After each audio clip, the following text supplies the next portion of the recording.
कोई दूसरी किस्म की चीज़ आ गई ना फिर पीछे की तरफ लाल जो है पहली फिल्म गई इसमें जो स्ट्रेट बैक थी। हाँ नहीं, जो पहली आई थी जो गुम गई, पता नहीं चला उसका। ठीक है, क्यों जी हम फ़ज़ा में पहुंच गए हैं कि नहीं अभी तक? हाँ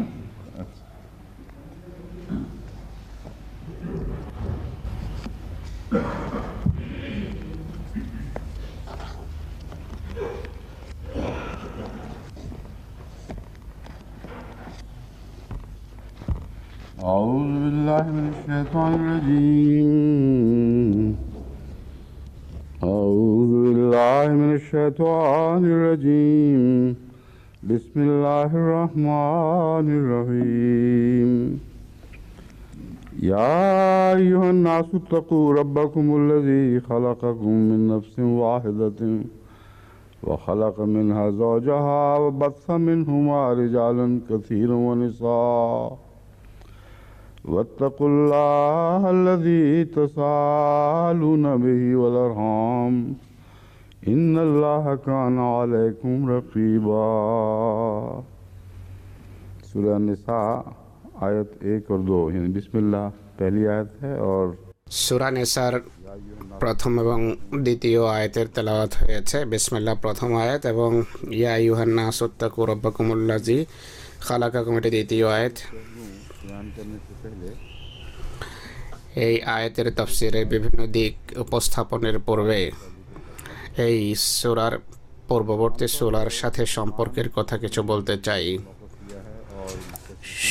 সচরাচর মুসলমান মুফাসসিরগণ এবং ওরিয়েন্টালিস্টরাও যেই অবস্থান নিয়েছেন তা হলো এখানে মহিলাদের উল্লেখ এসেছে কারণ পূর্বে বিভিন্ন যুদ্ধের কথা আছে, অনেক এমন ক্ষয়ক্ষতি হয়েছে যার ফলে সমাজে কিছু পরিবর্তন এসে গেছে। যুদ্ধের ফলে ইয়াতিমের সংখ্যা বেড়ে গেছে, মহিলারা বিধবা হয়েছে, আরও অনেক কষ্টদায়ক দিক সামনে এসেছে যার পারিবারিক জীবনের উপর প্রভাব পড়েছে। তাই এই সূরায় নারীদের কথা, মহিলাদের কথা আলোচিত হয়েছে, কিন্তু এই দৃষ্টিভঙ্গি খুবই সীমিত। কোরআনের শুরু থেকে শেষ পর্যন্ত যে ধারাবিন্যাস আছে সূরার সেটিকে উপেক্ষা করা হয়েছে। নেসার বিষয়টি শুধু দৈব কোনো যুদ্ধের ফলশ্রুতি নয়, বরং এটি অব্যাহতভাবে এইভাবে চলে আসছে এই সূরা ধারাবাহিকভাবে। বাইবেলের ভুল বোঝাবুঝি দূর করার কারণ হয়েছে এটি। মহিলাদের পদমর্যাদা এর ফলে বর্ণিত হয়েছে।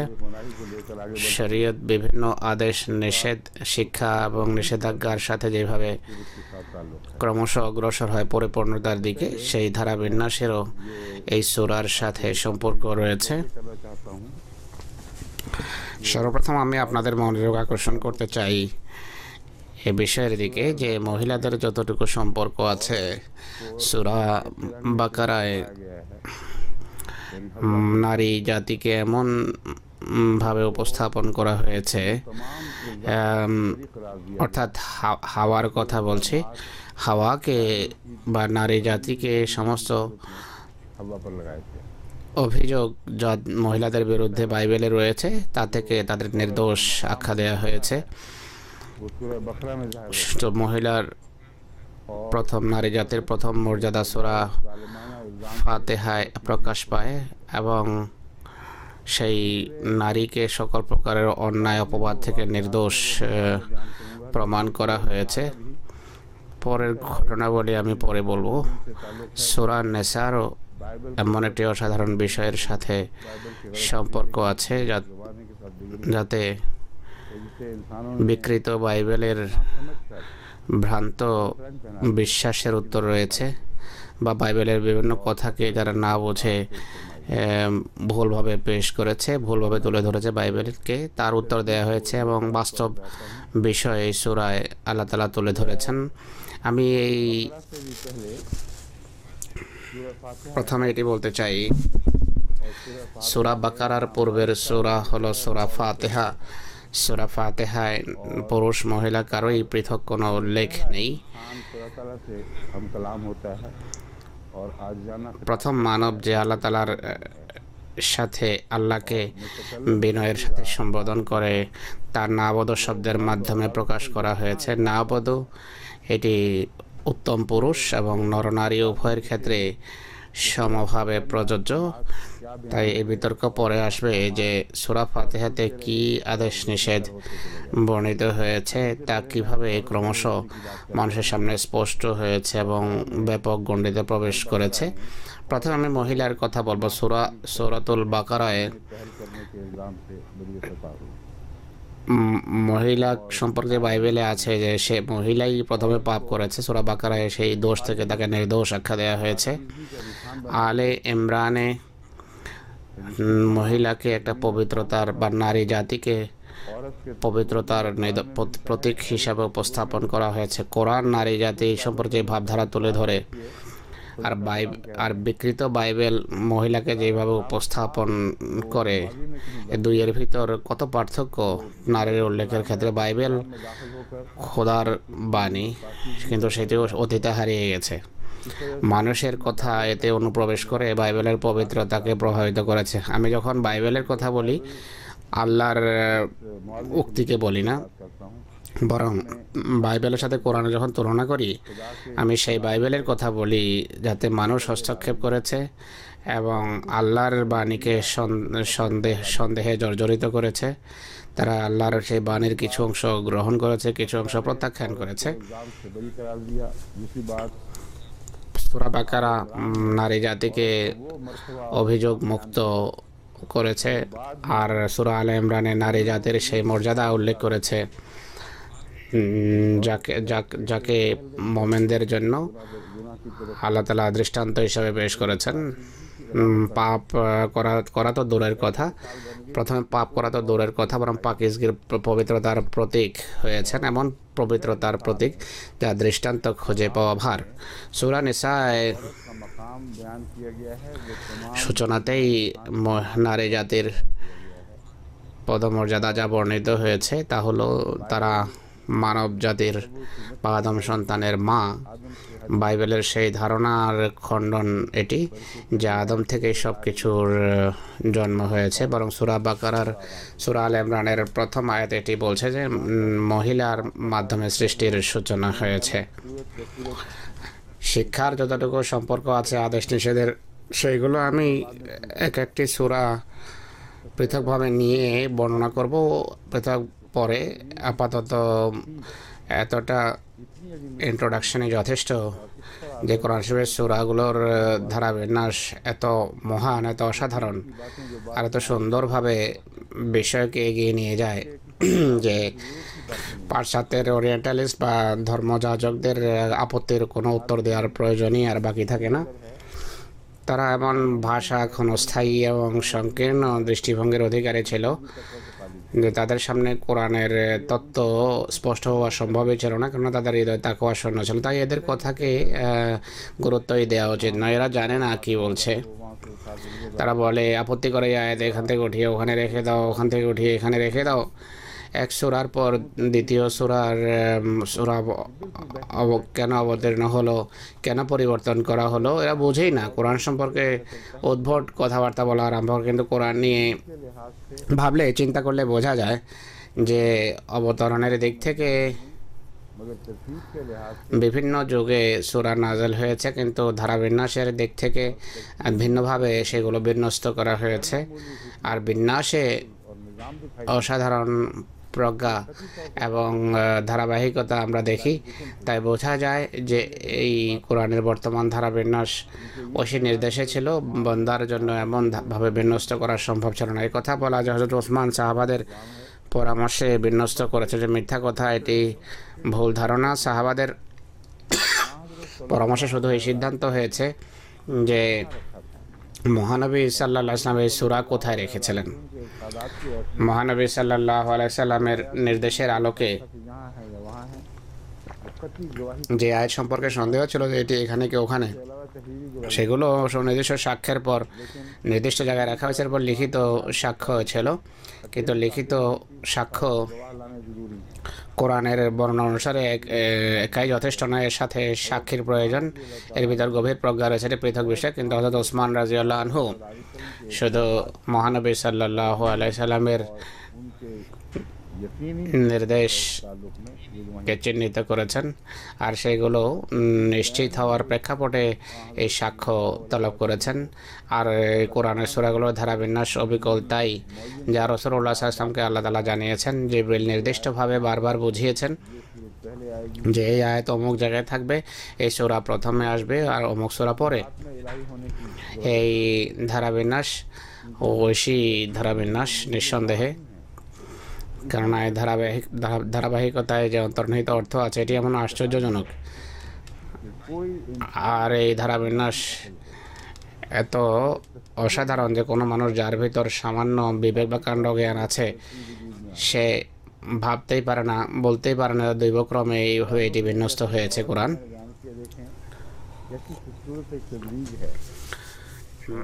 নারী জাতির প্রেক্ষাপট আমি বলেছি যে নারীর উল্লেখের মাধ্যমে সূরা আরম্ভ হয়েছে। মহিলার পদমর্যাদাকে প্রথমে অপবাদ থেকে মুক্ত করা হয়েছে, এরপর তার প্রশংসা করা হয়েছে যে এক নারী যদি পবিত্র হয় অনেক বড় পদমর্যাদা উপনীত হতে পারে, মোমেনদের জন্য আদর্শ হয়ে যায়। যে মোমেন শ্রেণীতে পুরুষ নারী সবাই অন্তর্ভুক্ত, আর মোমেনের উন্নত দৃষ্টান্ত হতে পারেন। আর এক মহিলা যদি ধৈর্যশীলা হন তারাও আদর্শ স্থানীয় হন। কিন্তু কোরআন দুটো দৃষ্টান্তই মোমেনের জন্য উপস্থাপন করেছে। একটা প্রাথমিক পর্যায়ের মোমেনের কথা বলা হয়েছে, আসিয়া ফিরআউনের স্ত্রী, তার স্ত্রীর মতো ধৈর্য তো থাকা কমস কম আবশ্যক। আর উন্নত পর্যায়ের মোমেন তারা যারা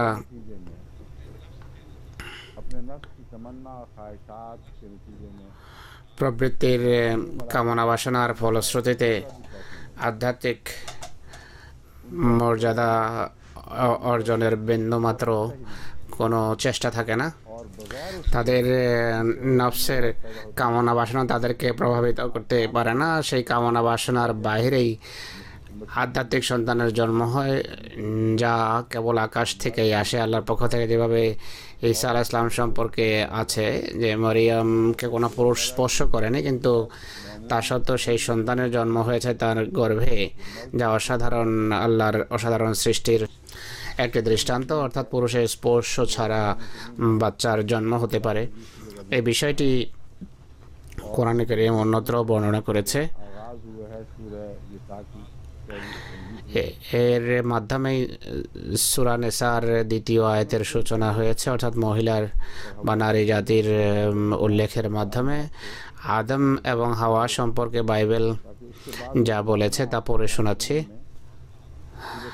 যেন এই তুলনা আপনাদের মাথায় স্পষ্ট হয়ে যায়।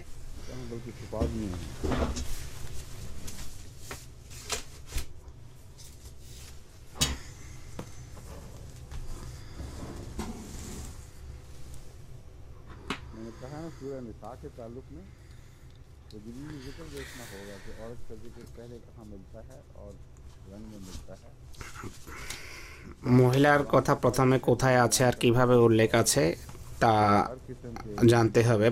কোরআনের কথা পূর্বে বলেছি, কোরআন নারী জাতিকে সকল প্রকারের অপবাদ থেকে মুক্ত আখ্যা দেয়। বাইবেলে যতটুকু সম্পর্ক আছে, বাইবেল কি বলে শুনুন।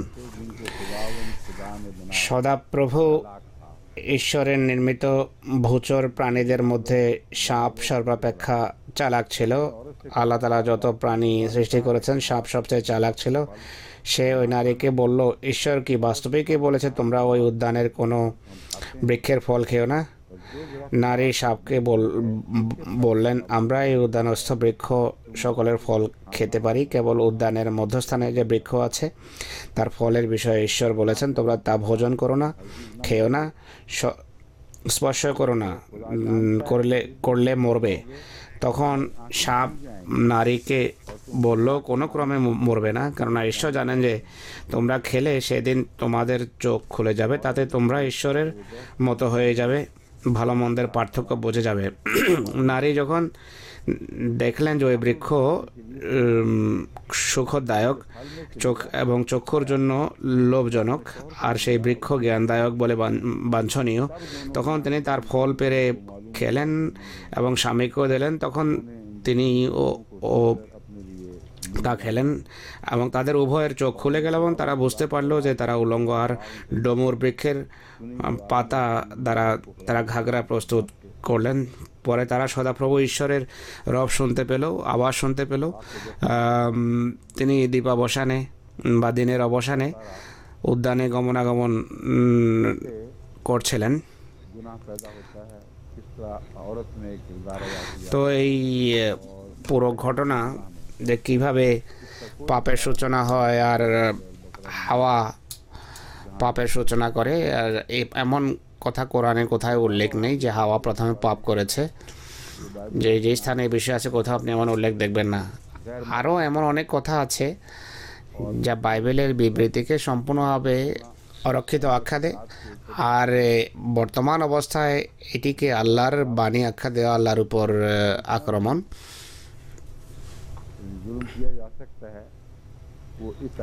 আল্লাহর সত্তার উপর যত জুলুম করা যেতে পারে তা বাইবেলের এই আয়াতে রয়েছে। এই আয়াতগুলো যদি হুবহুভাবে নেওয়া হয়, এটি জুলুম আল্লাহর উপর।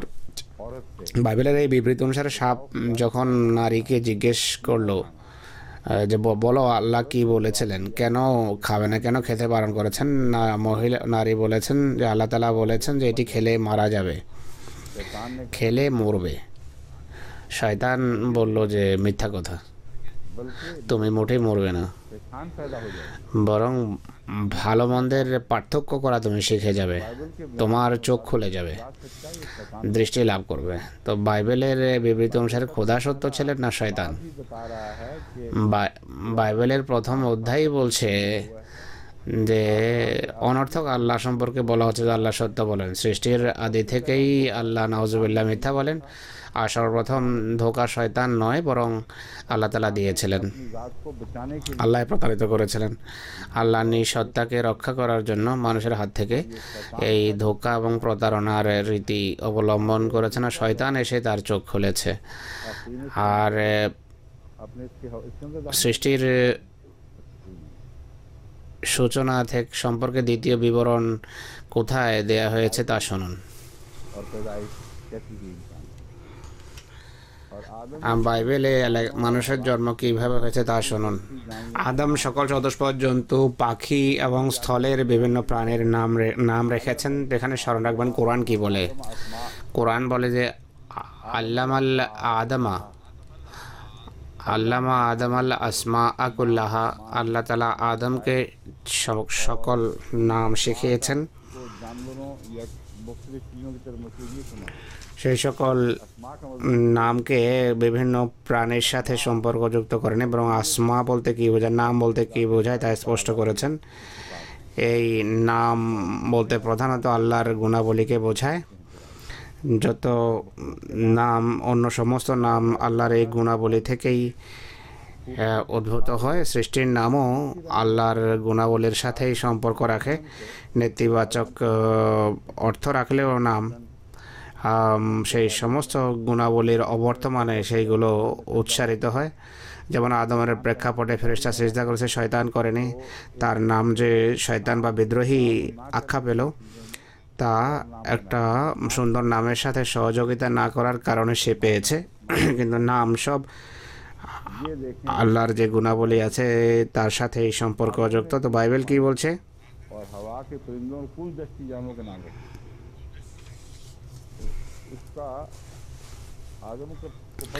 আদম সকল চতুষ্পদ জন্তু আর আকাশের পাখি ইত্যাদির নাম রেখেছে। আদম কিভাবে জানতো যে কত পাখি আছে, কত সমুদ্রের প্রাণী আছে?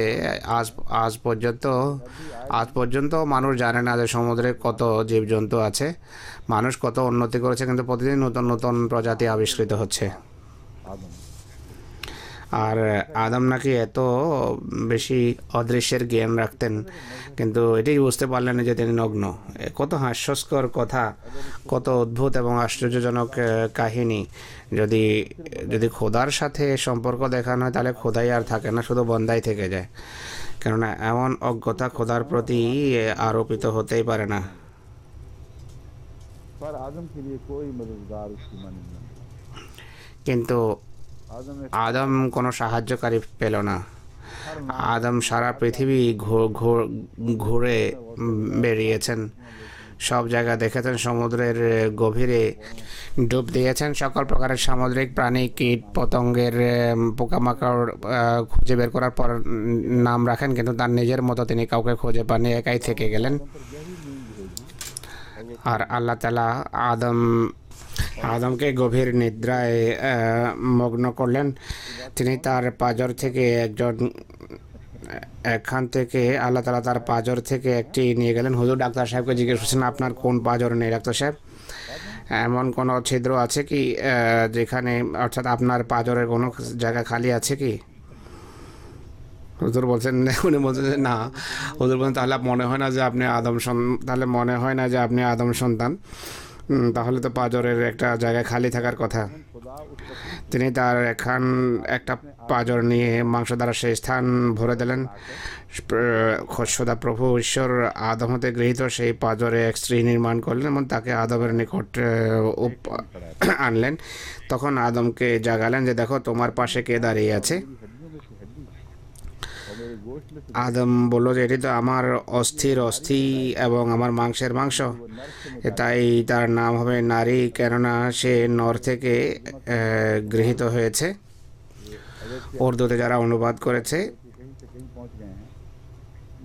যদিও মূল শব্দ অনেক বদলে গেছে, কিন্তু উর্দুতে নর এবং নারী শব্দ ব্যবহার হয়েছে, নর থেকে উদ্ভূত, তাই নারী শব্দ ব্যবহার হয়েছে। ইংরেজিতে আছে যে যেহেতু ম্যান থেকে উদ্ভূত হয়েছে, তাই ওমেন আখ্যায়িত হবে। জানি না ওমেনের অর্থ কি, তার একটা চালাকি করেছে। আসলে ইব্রানি যেই আয়াত আছে বাইবেলের, সেই আয়াতটি বের করুন হুজুর বলছেন। যাই হোক, এটি শব্দের চালাকি। এই কারণে মানুষ তার পিতামাতাকে পরিত্যাগ করে স্ত্রীর প্রতি আসক্ত থাকবে এবং তারা একাঙ্গ হবে। পুরুষ পিতামাতাকে ছেড়ে দেবে, এর পরিবর্তে আসলে যা হয়, মহিলা পিতামাতাকে ছেড়ে তার স্বামীর কাছে যায়। সেই সময় আদম এবং তার স্ত্রী উভয়ই উলঙ্গ থাকতেন এবং তাদের লজ্জাবোধ ছিল না। এটি হলো এদের অজ্ঞতা। তারা নাকি নগ্ন ছিল, কিন্তু বুঝতো না যে নগ্ন। অথচ তার জ্ঞানের গভীরতা দেখুন, সারা পৃথিবীর উদ্ভিদ, প্রাণী, কীট পতঙ্গ, জলস্থলের সমস্ত প্রাণীর নাম আদম নাকি জানতেন এবং সবগুলোকে নাম দিয়েছিলেন। শুধু নিজের খবরে জানতেন না যে তারা উলঙ্গ। হুজুর সব প্রাণী জানতো যে তারা উলঙ্গ, কিন্তু আদম বুঝতো না যে আদম উলঙ্গ। কে আদমকে এটি জানিয়েছে? সাপ। আর সে কি বলল? সাপ কি বলল? সাপ বলল যে তুমি মারা যাবে না, বরং আল্লাহ জানেন যে তুমি যদি তা খাও তাহলে তোমার চোখ খুলে যাবে। অন্ধ চোখ সব প্রাণী দেখেছে। সাপ কি বলল?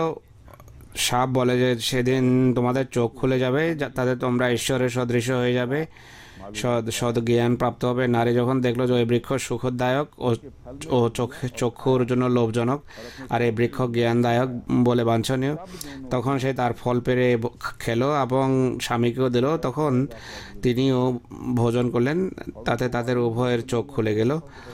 তারা বুঝতে পারলো যে তারা উলঙ্গ। প্রথমবার নাকি তারা বুঝতে পেরেছে তারা উলঙ্গ। আর ডমুর বৃক্ষের পাতা শিলিয়ে লুঙ্গি বানিয়েছে নিজেদের জন্য। তাদের ওড়না, কাপড়, এগুলোর সূচনা হয়েছে ডমুরের পাতার মাধ্যমে। তারা আল্লাহর আওয়াজ দিবাবসানে উদ্যানে শুনে, তাতে আদম এবং তার স্ত্রী আল্লাহ তাআলার সম্মুখ হতে উদ্যানস্থ বৃক্ষসমূহের মধ্যে লুকালেন।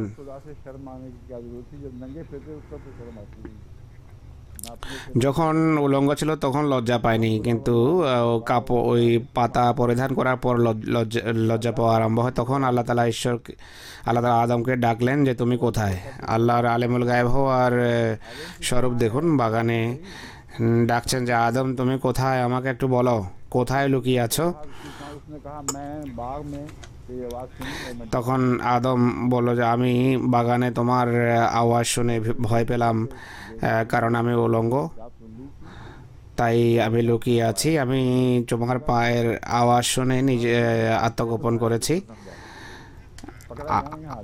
আল্লাহ বলেন তুমি যে উলঙ্গ তা কে বললো? এই কথা বলেন এই যে আমি পাপ করেছি, আমি নিষিদ্ধ ফল খেয়েছি। আল্লাহ তাআলা আদমের উত্তর শুনে বুঝতে পেরেছেন যে হ্যাঁ, তুমি কিভাবে বুঝতে পারলে যে তুমি উলঙ্গ? আমি তো দেখার জন্য চোখ দিইনি তোমাকে। তুমি কি সেই বৃক্ষের ফল খেয়েছো যা খেতে বারণ করেছিলাম? শুধু তা খেললেই তো জানা সম্ভব। আদম বলল যে এই নারী তুমি আমাকে দিয়েছ, সে আমাকে সেই গাছের ফল দিয়েছে আর আমি খেয়েছি। অর্থাৎ এই হলো নারীর মর্যাদা, এই হলো আদমের চিত্র, সেই বাইবেলে বর্ণিত হয়েছে। আর বলে যে এই বাইবেল অনুসরণ করে মুক্তি নিহিত। সেই বাইবেল যাকে মানুষ নিজের মাথার অন্ধকারের মাধ্যমে অন্ধকারাচ্ছন্ন করেছে, আল্লাহর প্রতি মিথ্যা এবং প্রতারণা আরোপ করেছে, আর আদম সৃষ্টির এমন অজ্ঞতা প্রসূত ধারণা উপস্থাপন করেছে যে মানুষ যারা বাইবেলের সাথে সম্পর্কের দাবি করে, একটি পর্যায়ে যখনই তারা অনুসন্ধান করেছে বাইবেলকে মিথ্যাবাদী পেয়েছে আর আল্লাহ তাআলার পবিত্র কুদরত এবং শক্তিকে অন্য কোনোভাবে পৃথিবীতে প্রকাশিত দেখছে, তারপরে এরা বাইবেলের সাথে চিমটে আছে। আসল কথা হলো আদমের যদি উভয় চোখ অন্ধ থেকে থাকে, তাহলে এদের বর্তমান যুগের খ্রিস্টানদের এক চোখ অন্ধ, অর্থাৎ ডান চোখ অর্থাৎ ধর্মের চোখ তাদের সম্পূর্ণভাবে অন্ধ, কিছুই তারা দেখে না। বাম দিকের চোখ যা দুনিয়া সন্ধানের চোখ, তা অত্যন্ত উজ্জ্বল, মাটির গভীর থেকেও তা সম্পদ খুঁজে আহরণ করে নিয়ে আসে। এরপর যা হয় তা আমি আপাতত ছেড়ে দিচ্ছি। এখন আয়াতের বিষয়বস্তুর দিকে ফিরে আসি, যা আমি আপনাদের সামনে তেলাওয়াত করেছি।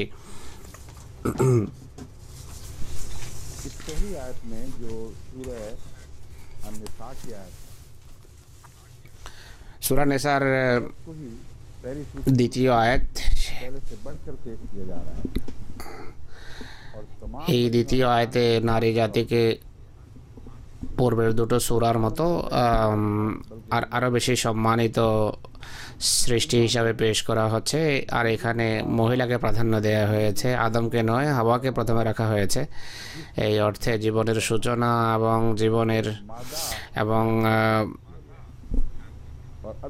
জীবনের যে উন্নতি এবং অগ্রগতি হয়েছে, যার মাধ্যমে হয়েছে তাকে মাদা আখ্যা দেওয়া হয়েছে, অর্থাৎ ফিমেল আখ্যা দেওয়া হয়েছে।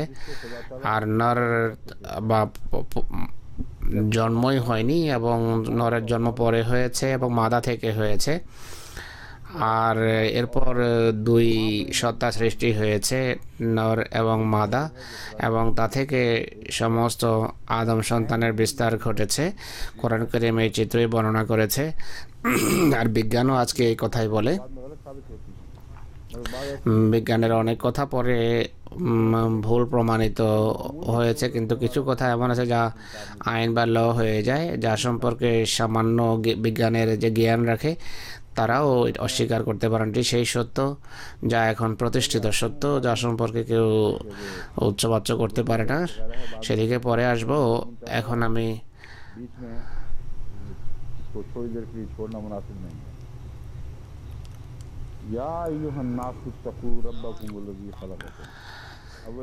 অনুবাদ করছি। ইয়া আইয়ুহান নাস তাকু রাব্বাকুমুল্লাযী খালাকাকুম। ইয়া আইয়ুহান নাস হিসেবে এখানে সম্বোধন করা হয়েছে, ইয়া আইয়ুহাল্লাযীনা আমানু বলা হয়নি।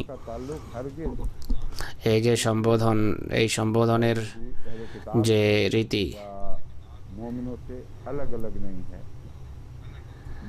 এটি কোনো বিশেষ শ্রেণীকে সম্বোধন নয়।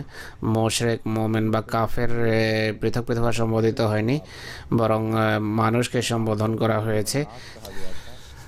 ওরিয়েন্টালিস্টরা বলে যে যে সমস্ত সূরা মক্কায় নাযিল হয়েছে সেখানে আইয়ুহান নাস হিসাবে সম্বোধন করা হয়েছে, আর আসলে এইভাবে মুশরিকদের সম্বোধন করা হয়েছে, মুমিনদের কেউ নয়, আহলে কিতাব কেউ নয়। তাদের কথা অনুসারে কোরআনের এই সম্বোধন সীমিত পর্যায়ের ছিল, লিমিটেড শ্রেণীকে সম্বোধন করা হয়েছে। হুজুর বলছেন যে এরা পরাজয় এড়ানোর জন্য এমন দাবি করে। এরা বলে যে কোরআন কারীম মানব জাতিকে আদম সন্তান হিসেবে সম্বোধন করে, আর এই রসুল, অথচ ইনি বলছেন যে ইয়া আইয়ুহান নাস ইন্নী রাসূলুল্লাহি ইলাইকুম জামিয়া, হে আদম সন্তানগণ, আমি তোমাদের সবার সকলের প্রতি রসুল হিসাবে প্রেরিত হয়েছি। এই আয়াত সম্পর্কে জিজ্ঞেস করছেন এটি কখন নাজিল হয়েছে, এটা খুঁজে বের করুন, কালকে দরসের জন্য নিয়ে আসুন, আমরা আলোচনা করব। ভ্যারি এবং সাইল এই ধরনের অজ্ঞতাপ্রসূত কথা বলে, এমন অজ্ঞতাপ্রসূত কথা বলে যে আশ্চর্য হতে হয়, কিন্তু অনেক সময় রাগের পরিবর্তে তাদের অজ্ঞতা দেখে মায়া হয়। কিছু কথা আছে তারা বোঝেই না, বোঝা সম্ভব নয়। তারা মনে করে যে এক ব্যক্তি এই কথাগুলো বানিয়েছে।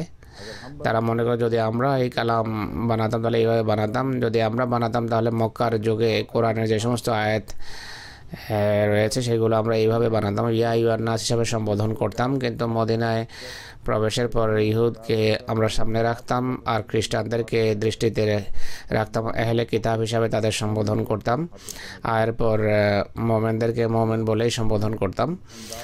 এটি তাদের মাথার আবিষ্কার এবং বিভিন্ন প্রস্তাবনা, এটি তাদের বিভিন্ন প্রস্তাবনা, আর এটি রাসূলুল্লাহর প্রতি আরোপ করেছে। আর বাস্তবিক পক্ষে তাদের এই ধারণার বিরুদ্ধে মক্কি সূরাতে অনেক সাক্ষ্য রয়েছে, সাক্ষ্যতে ভরা। এটি সম্পূর্ণ মিথ্যা অপবাদ। আর নাস সম্বোধন কোরআন শুরু থেকেই করে আসছে অতি স্পষ্টভাবে, প্রকাশ্যে সমস্ত মানব জাতিকে সম্বোধন করে। পৌত্তলিক বা একত্ববাদীর ভিতর কোনো পার্থক্য নেই। আর এই সূরা অর্থাৎ সূরা নিসা, যা সম্পর্কে সমস্ত ওরিয়েন্টালিস্ট মানে যে এটি মদিনায় অবতীর্ণ হয়েছে, তার কারণ হলো যে সমস্ত আয়াতকে এরা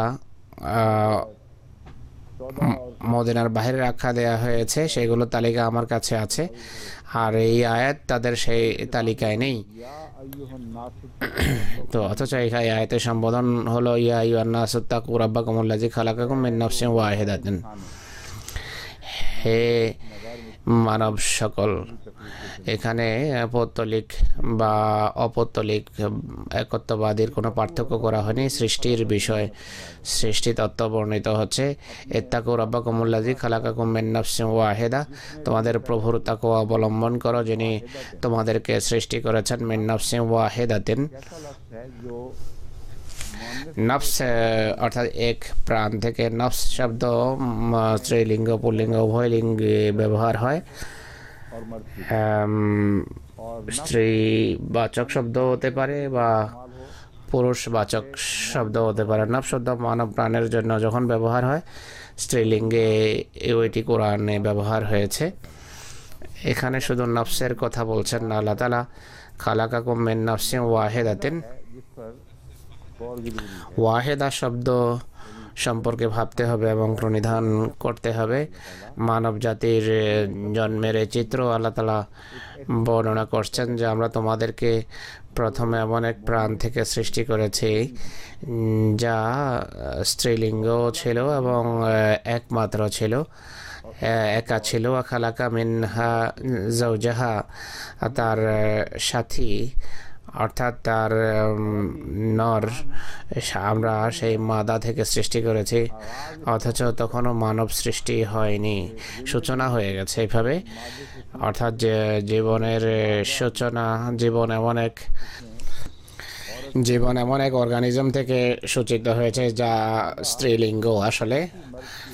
আর সেই স্ত্রীলিঙ্গ সৃষ্টির জন্য কোনো পুরুষের মুখাপেক্ষী নয়, একাই সৃষ্টি করতে পারত। তা থেকে জীবন উৎসরিত হয়েছে, একটা দীর্ঘ সফর অতিক্রম করে জীবন। এরপর এসেছে যুগ খালাকা মিনহা যাওজাহার।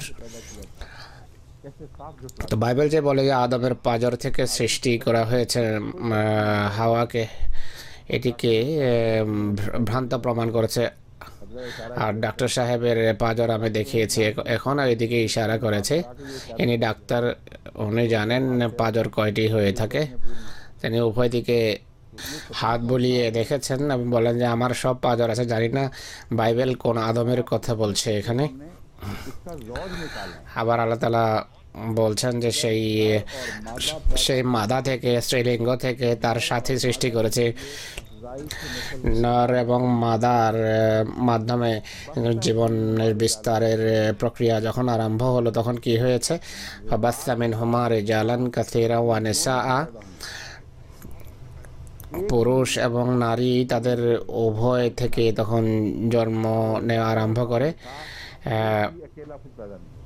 পুরুষ এবং নারী, ছেলে বা মেয়ে, কেউ একা একটি থেকে শুধু নর বা শুধু মাদা থেকে সৃষ্টি হয়নি। এই বিষয়টি এত নিশ্চিতভাবে প্রমাণিত বিজ্ঞানের আলোকে আজকে পৃথিবীর যে কোনো বিজ্ঞানী, ধর্মের অনুসারী হোক বা না হোক, এই সত্যকে অস্বীকার করতে পারে না। জীবন দীর্ঘকাল একা সফর করতে থাকে, আর মাদা বা স্ত্রীলিঙ্গের পেট থেকে জন্মগ্রহণ করতে থাকে এবং পুরুষের মুখাপেক্ষী ছিল না। পূর্বের 2 সূরায় যে সমস্ত মহিলাদের কথা আছে তার এই আয়াতের সাথে সম্পর্ক আছে। কারণ হলো সূরা আল ইমরানে দাবি করা হয়েছে যে মরিয়ম পুরুষের স্পর্শ ছাড়াই বাচ্চার জন্ম দেওয়ার যোগ্যতা অর্জন করেছে। এটি নিয়ে অনেকে আপত্তি করে যে কিভাবে হতে পারে। এই সূরা, অর্থাৎ যে সূরার নাম নিসা, এই সূরার প্রারম্ভেই আল্লাহ তাআলা বলেন যে আশ্চর্যের কি আছে, তোমাদের সবার মা সেই মাদা বা স্ত্রীলিঙ্গ ছিলেন, যিনি কখনো পুরুষের মুখাপেক্ষী ছিলেন না। মানুষের জন্মের সূচনা, জীবনের সেই সূচনা থেকে হয়েছে, যা বিভিন্ন রূপে ছিল, কিন্তু সেখানে নর এবং মাদার পার্থক্য ছিল না। অর্থাৎ সেখানে নর বলতে কিছু ছিল না, একা মাদাই স্ত্রীলিঙ্গ জীবনের বিস্তারের জন্য কাজ করেছে। একটু ভেবে দেখো, চিন্তা করে দেখো। তাই মাদা বা স্ত্রীলিঙ্গ বাচ্চা জন্ম দিতে থাকে পুরুষের মুখাপেক্ষিতা ছাড়া। কোটি কোটি বছর এমন হয়েছে। এখন কেন সন্দেহ করছো যে মরিয়মের গর্ভে কিভাবে একা বাচ্চার জন্ম হতে পারে? আল্লাহ তাআলা তার মধ্য থেকে তার সাথী সৃষ্টি করেছেন, আর নারী জাতিকে মা হিসাবে মহান মর্যাদা দেয়া হয়েছে। খ্রিস্টানরা বলে যে মহিলাকে তো হিসাবেই রাখা হয়নি। খ্রিস্ট ধর্মে নারী জাতি সংক্রান্ত যে বিষয় আছে, নারী জাতির যে পদমর্যাদা বর্ণিত হয়েছে, সেই উদ্ধৃতিও আমার কাছে আছে। বাইবেলের নতুন নিয়মের সেই রেফারেন্সের কথা হুজুর বলছেন। খালাকা মিনহা যাওজাহা ওয়া বাসসা মিনহুমা রিজালান কাসীরা ওয়া নিসাআ। নরনারী জোড়া সৃষ্টি হওয়ার পর জোড়া থেকে নরনারীর সৃষ্টি হয়েছে, অর্থাৎ মানুষের পূর্ব পুরুষ যারা ছিল মানুষ নামের যোগ্য ছিল না, কিন্তু জোড়া সৃষ্টি হয়েছে। জোড়া থেকে এই বংশবিস্তার ঘটেছে। এটি হলো একটি বিষয় যা প্রকাশের সামনে এসেছে। দ্বিতীয় বিষয় হলো মানুষ, যাকে হোমোসেপিয়ান বলা হয়। হোমোসেপিয়ান সৃষ্টির পর কি ঘটেছে? প্রথমে কি নর সৃষ্টি হয়েছে, যাকে প্রথম হোমোসেপিয়ান বলা হয়, নাকি প্রথমে নারী সৃষ্টি হয়েছে বা মাদা সৃষ্টি হয়েছে, যে প্রথম হোমোসেপিয়ান? বিজ্ঞানের পরিভাষায় হোমোসেপিয়ান এমন ধরনের মানুষকে বলা হয় যে কথা বলতে পারে, যা থেকে এরপর পুরো আদমের বংশবিস্তার ঘটেছে। ইতিপূর্বে একটা জীব ছিল হোমোসেপিয়ানের পূর্বে, যাকে হোমো ইরেক্টাস বলা হয়। সে মানুষ এবং প্রথমে যে প্রাণী ছিল মানুষের নিকটতম জীব, সেটি দুই পায়ে সোজা হাঁটতে পারত, দুই পায়ের উপর ভর করে, কিন্তু তার মগজ বা ব্রেইন আর মাথার খুলি এত ছোট ছিল যে সে হোমোসেপিয়ান অর্থাৎ বাক শক্তি সম্পন্ন মানুষ আখ্যা পাওয়ার যোগ্য ছিল না। এর যে খুলি পাওয়া গেছে তা আকৃতি যতটা ছোট, অতটা ব্রেইন তাতে আসতেই পারে না, যা উন্নত মানুষের বা যেই উন্নত পর্যায়ের মানুষ হওয়ার জন্য যা আবশ্যক তা তাতে আসতে পারে না। তো এই যে বলা হয়েছে যে নারী থেকে সৃষ্টি করা হয়েছে বা মাদা থেকে সৃষ্টি করা হয়েছে, এর এটি একটি অর্থ। মানব সৃষ্টির যখন সূচনা হয় তখন সর্বপ্রথম যেই সত্তা অস্তিত্ব লাভ করে তা ছিল মাদা বা নারী। বিজ্ঞানীরা আজ পর্যন্ত যে গবেষণা করেছেন, বিভিন্ন সময় তারা মাটি থেকে কঙ্কাল বের করেছেন। মানুষের কঙ্কাল 1,00,000 বছর পুরনো কঙ্কালও তারা পেয়েছে। সেই সকল কঙ্কাল থেকে তারা এটি অনুমান করেন আদম এবং হাওয়ার জন্ম তো মাত্র কিছুদিন পূর্বেকার কথা, কিন্তু মানব সৃষ্টি 1,00,000 বছর পুরনো কথা। আর তাদের এখন এমন কঙ্কাল আবিষ্কৃত হচ্ছে। সম্প্রতি যা আবিষ্কৃত হয়েছে তা এক মহিলার কঙ্কাল, যা কেনিয়া বা আফ্রিকার কোনো অঞ্চল থেকে আবিষ্কৃত হয়েছে। বিজ্ঞানীরা বলেন যে যত কঙ্কাল আবিষ্কৃত হয়েছে সেটি সবচেয়ে পুরনো। এই কঙ্কাল সম্পর্কে তারা মনে করেন যে এটি প্রথম কঙ্কাল ছিল, আর প্রথম না হলেও এটি সেদেশ যেখানে প্রথম নারীর জন্ম হয়েছে, যাকে হোমোসেপিয়ান বলা যেতে পারে, বাকশক্তি সম্পন্ন সৃষ্টি বলা যেতে পারে।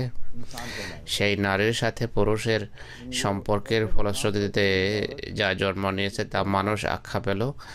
সেই নারী বা সেই মাদা, সে নারী এমন পর্যায়ে ছিলেন যেখান থেকে সভ্যতার প্রথম পদক্ষেপ উঠেছে। এরপর আল্লাহ তাআলা প্রথম বংশের যে মানুষ ছিল তার সাথে সম্পর্ক স্থাপন করেছেন, নাকি যে মায়ের পেট থেকে এই নারীর জন্ম হয়েছে, সেই নারীর গর্ভ থেকেই আরেক ব্যক্তির জন্ম হয়েছে যে ছিল নর। তো সেই যুগে শরীয়তের সেই আইন ছিল না যখন যা আজকে রয়েছে। তাই হতে পারে সেই প্রজন্মের প্রথম ব্যক্তি ছিলেন নারী এবং দ্বিতীয় ব্যক্তি হলো নর, আর উভয় সম্পর্কের মাধ্যমে এরপর নরনারীর বিস্তার ঘটা আরম্ভ হয়। তো এই আয়াতকে যে দৃষ্টিকোণ থেকে দেখুন না কেন, আজকের বৈজ্ঞানিক আবিষ্কারাদি এই আয়াতের কথাকে সত্যায়ন করে, আর বাইবেল যেই ধারণা উপস্থাপন করে ধর্মীয় দৃষ্টিকোণ থেকেও তা অত্যন্ত দুর্বল, আর বিজ্ঞানের দৃষ্টিকোণ থেকেও অগ্রহণযোগ্য বা পরিত্যাজ্য।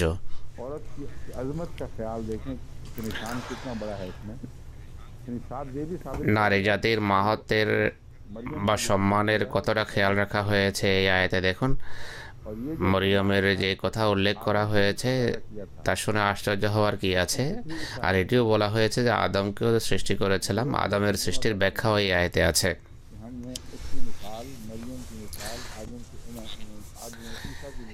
ঈসাকে আদমের সাথে যে তুলনা করা হয়েছে কোরআন শরীফে, মানুষের অনুবাদ করে যেভাবে আদম পিতামাতা ছাড়া জন্ম নিয়েছেন, একইভাবে মরিয়মের পুত্র ঈসা যদি পিতা ছাড়া জন্ম নেন, তাতে আশ্চর্য হওয়ার কি আছে? হুজুর বলছেন যে এই কথাটা ভুল। साल से भी ऊपर সে আদম जमाने से इंसान मौजूद যার उल्लेख আমরা দেখি, तो क्या कुरान करीम में তার লক্ষ বছর পূর্বেও তো মানুষ ছিল পৃথিবীতে। তাই কোরআন কি কোনো ভুল কথা বলেছে? কোরআন যা বলেছে তা বুঝিয়েও দিয়েছে। কোরআন বলে তোমরা बगैर मर्द के ताल्लुक के এই বিতর্কের অবতারণা করছো যে কিভাবে নারী থেকে পুরুষের সম্পর্ক ছাড়া কিছু সৃষ্টি হয়েছে। আদমের সৃষ্টির সম্পর্কে কেন ভাবো না? साथ तुम पर खुल जाएगा আদম সৃষ্টির সম্পর্কে যদি চিন্তা করো, পুরো বিষয় তোমার সামনে স্পষ্ট হয়ে যাবে, আর কোনো প্রকারের সন্দেহ বাকি থাকবে না। कोई खुदाई करे ঈসার পিতাবিহীন साथ में नहीं জন্ম এটি এমন কোনো खालिद की जात নিদর্শন নয়, বরং নিদর্শন যদি হয়ে থাকে স্রষ্টার নিদর্শন এটি।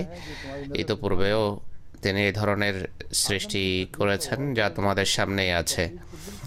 আদমের সৃষ্টি নিয়ে যদি ভাবো, তাহলে ঈসার জন্ম और ये সামান্য একটা পথের একমাত্র ঘটনা মনে হবে, অর্থাৎ পথের মধ্যে বিভিন্ন ঘটনার ভিতরে একটি ঘটনা যার এখানে উল্লেখ করা হয়েছে। আদমের দৃষ্টান্ত কি? ইয়া আইয়ুহান নাসু ইত্তাকু রাব্বাকুমুল্লাযী খালাকাকুম মিন নাফসিন ওয়াহিদা। है इंसानों याद रखो হে মানুষ, अपने रब का স্মরণ রেখো, আল্লাহর তাকওয়া অবলম্বন করো, তোমাদের প্রভুকে ভয় করো, যিনি তোমাদেরকে এক মাদা থেকে, নারী থেকে সৃষ্টি করেছেন এবং তার মধ্য থেকেই তার সাথী বের করেছেন। সেই সাথী সৃষ্টির পর তাদের উভয় থেকে নরনারীর বিস্তার ঘটিয়েছেন। वस्तकुल्लाह এরপর নায়িকা हारूना बिही वल अरहम আদমের নায়িকা হাওয়ার জন্ম হয়েছে। ওয়াত্তাকুল্লাহ আল্লাযী তাসাআলুনা বিহি ওয়াল আরহাম, আর আল্লাহর তাকওয়া অবলম্বন করো, যার কাছে তোমরা ही तसालूना बिही जिससे तुम सवाल कर यहाँ जिसके जरिए से तुम आपस में सवाल তাসাআলুনা বিহি, और जिससे तुम सवाल करते हो ये भी है। इसलिए मैं आपको এর একটি অনুবাদ হয় যার মাধ্যমে তোমরা तर्जुमा क्या है। প্রশ্ন করো পরস্পরকে, বা ये तर्जुमा किया है कि जिसके हवाले से যার কাছে তোমরা, एक दूसरे से सवाल करते हो। মুসলিম মদ অনুবাদ করেছেন যার দোহাই দিয়ে তোমরা পরস্পরকে প্রশ্ন করো। ওয়াত্তাকুল্লাহ আল্লাযী তাসাআলুনা বিহি ওয়াল আরহাম, करो আল্লাহর তাকওয়া অবলম্বন করো। তাসাআলুনা বিহির অনুবাদ হুজুর যথাযথভাবে উপস্থাপন করতে যাচ্ছেন। सवाल करते हो फिर जिसके हवाले से वल যার দোহাই দিয়ে, যার বরাতে তোমরা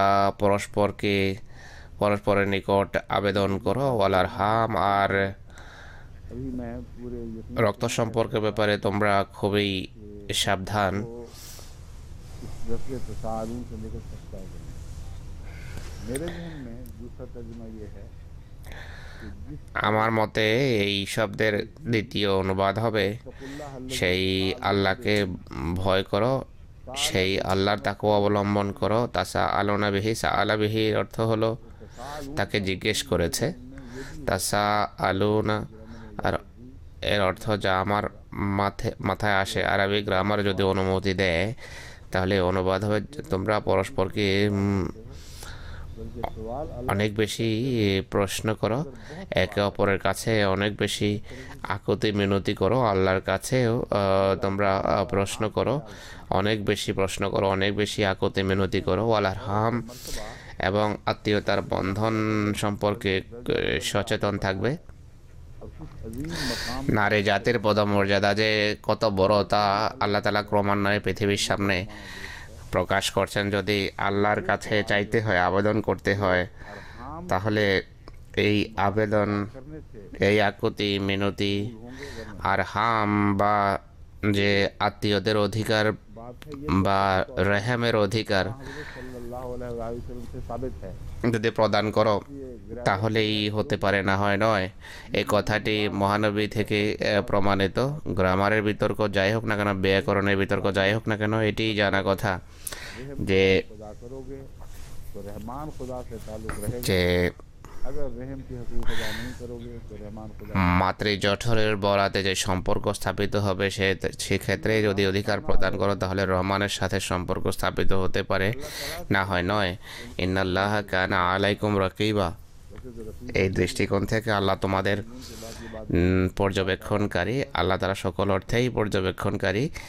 কিন্তু এখানে বলা হচ্ছে যে আল্লাহ তালা সর্বদা प्रेम से पैदा हो তোমাদের উপর দৃষ্টি রাখেন। बल्कि তো यहाँ दिखाया गया রেহেম বা মাতৃ জঠরের বরাতে যে সম্পর্ক সামনে আসে সেই বিষয়টার এখন অবতারণা হচ্ছে।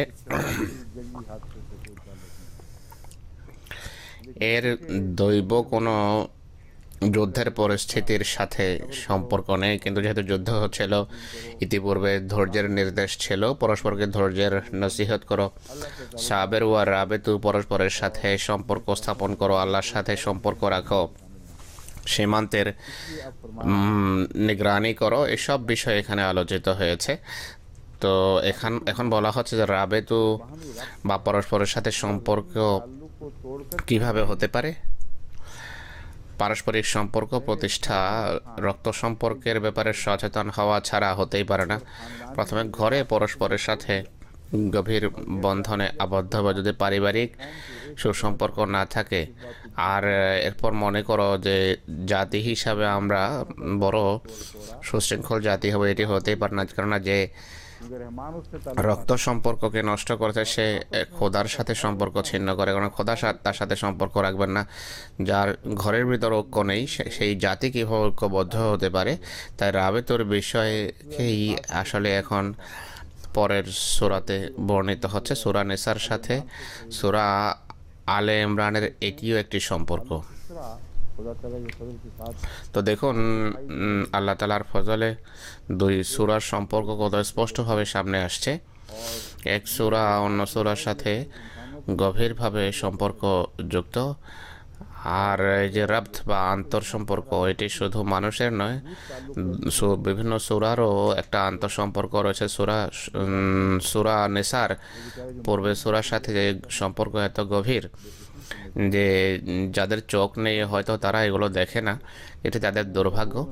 আমরা বুঝি আর আমরা তাদেরকে নির্দোষ মনে করি এই জন্য যে তাদের বিদ্বেষ আমাদের চোখে পড়ছে না। আল্লাহ ভালো জানেন কেন এরা অন্ধ হয়েছে, কেন এই স্পষ্ট বিষয় তাদের চোখে পড়ে না। बहुत ही अहम मजमून अब मैं এটি অত্যন্ত গুরুত্বপূর্ণ একটি বিষয়। এখন আমি আপনাদের সামনে दोहराता हूँ जो बाइबल में लिखी गई थी औरत একই কথার পুনরাবৃত্তি করব যা বাইবেলে নারী জাতি সম্পর্কে লেখা আছে। বাইবেলের নতুন নিয়মের বরাতে এখন আমি বলতে চাচ্ছি। इस्लाम में औरत को তারা এই কথা ছড়িয়ে রেখেছে যে নাউজুবিল্লাহ, ইসলাম নারী জাতিকে জুতার নিচে স্থান দিয়েছে, এর কোনো সম্মান নেই। अपने ऊपर आए जाने वाला निज़ाम অথচ এটি তাদের বানানো অপবাদ, এটি তাদের বিরুদ্ধেই যায় যা ইসলামের উপর চাপানোর কৃত্রিম চেষ্টা করে এরা। हौलनाक पेश किया गया है उसके बाद বাইবেলে নারী জাতির এত ভয়াবহ চিত্র তুলে ধরা হয়েছে যে এরপর তার কোনো পদমর্যাদাই আর আপনি दी जाएगी उसको आदम ने দেখবেন না। পাপের इंसान को सिखाया है পাপের যত শাস্তি দেয়া হোক মানুষকে, যে সে যে পাপ শিখিয়েছে এর যত শাস্তি তারা প্রস্তাব করে তা যথাযথ মনে হয়। তাদের কথা শুনে এটি বোঝা যায়। আমি তাই বলতে চাচ্ছি। खुदा के से ताल्लुक कायम करने का जरिया बयान करता है। অথচ আল্লাহ তালা নারী জাতিকে আল্লাহর সাথে সম্পর্ক স্থাপনের মাধ্যম আখ্যা দিয়েছেন, রহমানের সাথে সম্পর্ক স্থাপনের তারা পুল হিসাবে কাজ করেছেন। তো মহানবীর এই কথা বলা যে জান্নাত মায়েদের পদতলে, बिल्कुल वाजिब এই বিষয়টি এই আয়াত থেকে স্পষ্টভাবে বোঝা যায়। जन्नत माओ এমনিতে কোরআনে কোথাও এটি উল্লেখ নেই যে জান্নাত মায়েদের পদতলে। कथी तौर पर রসুল্লাহ সাল্লাল্লাহু আলাইহি সাল্লামের উক্তি मुंसलिक है और दूसरी और भी आयात हैं जिनसे স্পষ্টভাবে এই আয়াতের সাথেও তার সম্পর্ক দেখা যায় এবং আরও আয়াত আছে এ ধরনের। मुझे इसका अंग्रेजी में लिखा नहीं हुआ, अब उर्दू में तलफ़ुज़ तो समझ नहीं आ रही मुझे। ये मुझसे ये से युद्धि युद्धि हाँ क्या पर लिखा तो हुआ, पढ़ा कैसे जाता है? अंग्रेजी में लिखा करो ताकि दिक्कत में काम हो। असल में जो हवाला इन्होंने लिया है, क्योंकि दर्स उर्दू था, इसलिए उर्दू तर्जमे से ले लिया, और उसकी वजह से दिक्कतें पैदा होती हैं। দরস উর্দুতে, তাই উর্দু অনুবাদ থেকে রেফারেন্স এনেছেন। বাইবেলের পড়তে তাই অসুবিধা হচ্ছে। যারা অনুবাদ পেশ করবে তাদেরকে মূল আয়াত দিয়েছেন কিনা দেয়া হয়নি। হুজুরকে বলা হলো बाब 1 তিমোথেউস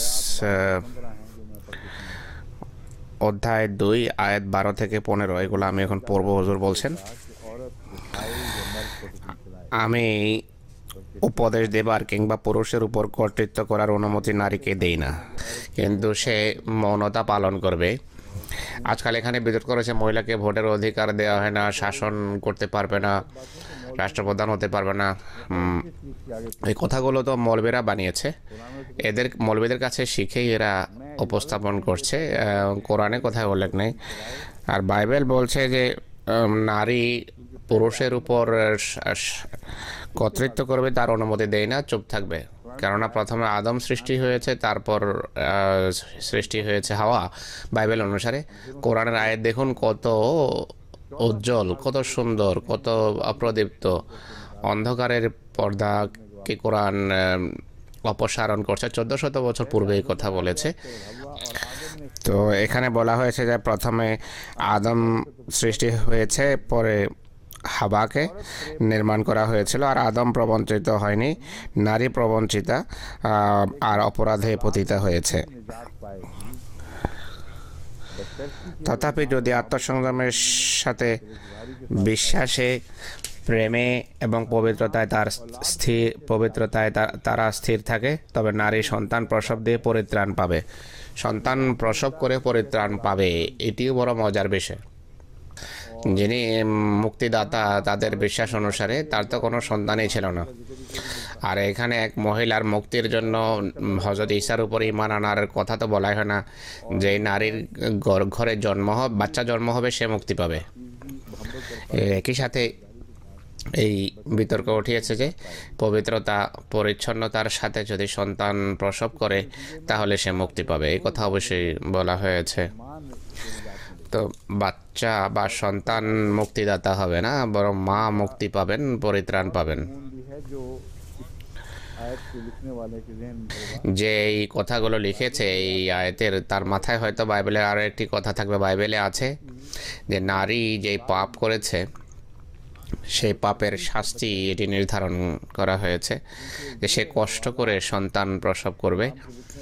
বাইবেলের তিমোথির এই আয়াত লেখার সময় প্রথম আয়াত হয়তো মাথায় ছিল, সে কষ্ট করে বাচ্চা প্রসব করবে আর বাচ্চা প্রসবেই তার মুক্তির কারণ হবে, এই কথা হয়তো তার মাথায় ছিল। আর মুক্তি যেহেতু লাভ হয়েছে, তখন পাপের ক্ষমা হলো কিনা? পাপের ক্ষমা তো হয়ে গেল। পাপ যদি মাফই হয়ে যায়, তাহলে আবার প্রজন্ম পরম্পরায় পাপ কিভাবে বাচ্চায় সঞ্চালিত হতে পারে? আর যদি এটি মানা হয়, মরিয়মের বাচ্চা হওয়ার সময় কষ্ট হয়েছিল কিনা? এত কষ্টে বাচ্চা প্রসব করেছেন যে কোরআন এবং বাইবেল উভয়টি বলে যে প্রসবের সময় তার অনেক কষ্ট হয়েছে। কুমারীর গর্ভে যখন বাচ্চা হয় কষ্ট বেশি হয়, কেননা তার পেশি তখনও বড় সংকুচিত থাকে নরনারীর সম্পর্কের ফলে বাচ্চার প্রসবের প্রস্তুতি হয়ে থাকে। কুমারীর মাঝে সেটি সম্ভব নয়। তাই কোরআন বড় সুন্দর চিত্র অঙ্কন করেছে এবং সঠিক চিত্র অঙ্কন করেছে। যে মরিয়ম বলেছেন যে হায়, ইতিপূর্বে যদি আমি মারাই যেতাম তাহলে ভালো হতো। এত কষ্টে সন্তান প্রসব করে তিনি জান্নাতি হয়ে গেছেন। এদের দৃষ্টিভঙ্গি হলো যে বাচ্চায়ের পরও পাপাচারী বা পাপী থেকে যায়। ঈসা কিভাবে পাপ মুক্ত হলেন? একটা বাহানা করে যে যেহেতু পুরুষ তাকে স্পর্শ করেনি, তাই ঈসার জন্ম ছিল পবিত্র। অথচ বাইবেল অনুসারে সন্তানের পবিত্রতা বা অপবিত্রতার সাথে পুরুষের স্পর্শের দূরতম কোনো সম্পর্ক নেই। নারী পাপ করেছিল, সেখানে পুরুষের স্পর্শের কথা নেই। এক বৃক্ষের ফল খাওয়ার কারণে গুনাহগার হয়ে গেছে, শয়তানের কথা মেনে হয়েছে, আর শয়তানের সেই কথা মেনে হয়েছে যে কথা সত্য ছিল, আর আল্লাহর মিথ্যা কথাকে অস্বীকারের ফলে নাকি গুনাহ হলো। তো পাপের আর একটা ধারণা বাইবেল পেশ করে। পাপ কোনটি? পাপ হলো তাদের মধ্যে সত্যকে গ্রহণ করবে না, মিথ্যার অনুসরণ করো, এটি নেকি, এটি পুণ্য। झूठ के पीछे चलो, সত্যকে প্রত্যাখ্যান করো, মিথ্যার পেছনে চলো আর অন্ধ থাকো, কিছু যেন বুঝতে না পারো। এইটি পুণ্যের সর্বোত্তম সংজ্ঞা যা বাইবেল উপস্থাপন করেছে। আর সেই নারী মহিলা যে এর বিরুদ্ধে প্রতিবাদ করেছেন, তিনি এর বিরুদ্ধে বিদ্রোহ করেছেন। তিনি বলেন যে আমি তো সত্যের অনুসরণ করব, আমি আলোর পিছনে চলবো, আমি দেখব এবং আমি বুঝবো। ऊपर रोशन हो गया कि नाउजुबिल्लाह में जाले खुदा झूठा है। সেই নারী যার সামনে স্পষ্ট হয়ে গেছে যে নওয়াজুবিল্লাহ আল্লাহ মিথ্যাবাদী ছিলেন, যার पाक बात অভিজ্ঞতার আলোকে বিশ্বাস জন্মেছে যে শয়তানই পবিত্র, এই হলো সেই বেচারির পাপ বাইবেলের আয়াত অনুসারে। এটি যদি পাপ এবং গুনাহ হয়ে থাকে তাহলে এর বড় মজার যুক্তিযুক্ত ফলাফল সামনে আসবে। ঈসা তাহলে প্রশ্ন হলো কোন পাপ থেকে মুক্তি দিয়েছিলেন? এই জন্মের পাপ থেকেই, অর্থাৎ সত্যকে সত্য এবং মিথ্যাকে মিথ্যা জেনেছেন। तो गुनाह जिस गुनाह से बख्शिश हुई है, যে পাপের ক্ষমা হয়ে যায়, ক্ষমা তো মানুষকে আবার আসল অবস্থার দিকে নিয়ে যায়। कि जो शख्स যেভাবে মহানবী সাল্লাল্লাহু আলাইহি সাল্লাম বলেছেন যে যার পাপ ক্ষমা করে দেয়া হয়, সে এমন হয়ে যায় যেন মা নূতনভাবে তাকে জন্ম দিয়েছেন, অর্থাৎ নবজাতকের মতো হয়ে যায় মানুষ। পাপের কোনো কুফল তার মাঝে পরিদৃষ্ট হয় না। ইংরেজিতে যাকে বলা হয় অ্যাজ ইউ ওয়ার, অর্থাৎ যেমন ছিলেন। পাপের ধারণা যদি এটি হয় যা খ্রিস্টানরা পৃথিবীতে প্রচার করছে, তা নারীর সাথে সম্পর্কযুক্ত, নরের সাথে নয়, পুরুষের সাথে নয়। তো যে মহিলা অর্থাৎ মরিয়ম প্রসব বেদনার সাথে সন্তান প্রসব করে নিজে পাক হয়ে গেছেন, কিন্তু এদের নীতি অনুসারে ঈসা আলাইহিস সালাম পাক হতে পারেন না বা পবিত্র হতে পারেন না। কিন্তু যদি পবিত্র হয়েও থাকেন, কথার কথা বলছি, আমরা তো এমনিতেই তাকে পাক এবং পবিত্র মানি, কিন্তু এদের রীতি অনুসারে যদি তিনি পাক এবং পবিত্র হন আর অবশেষে পৃথিবীকে যদি পাপ থেকে মুক্তি দেন, তাহলে পাপ কি ছিল? मानकर পাপ হলো শয়তানের কথা মেনে और सच्चाई के আল্লাহ তাআলা যে মিথ্যা বলছেন তা বুঝে ফেলে সত্যকে গ্রহণ করা এবং ভালো মন্দের পার্থক্য করার যোগ্যতা অর্জন করা। द्वारा अर्ज करे 9 তো যেই जगह पहुंच মসির উপর ঈমান আনবে, সে নতুনভাবে সেখানে পৌঁছে যাবে যেখান থেকে কায়েনের সূচনা হয়েছে। যে অদ্ভুত এক উন্নতি, जहाँ वो फिर बेचारा সৃষ্টির সেই প্রথম পর্যায়ে তাকে ঠেলে দেওয়া হয়েছে, যেখানে সে অন্ধই থেকে গেল। আর বাজে দৃষ্টিভঙ্গির উপর ঈমান আনতে হবে তাকে, ভালো মন্দের আর পার্থক্য শক্তি তার মাঝে থাকবে না। তো দেখুন, কোরআন এবং বাইবেলের বর্ণনার মাঝে যদি আপনি তুলনা করেন এক একটা দিককে সামনে নিয়ে, তাহলে এই দুইয়ের ভিতর আকাশ পাতালের পার্থক্য আপনি দেখতে পাবেন কোরআন এবং বাইবেলের বর্ণনার মাঝে। हाउस में भी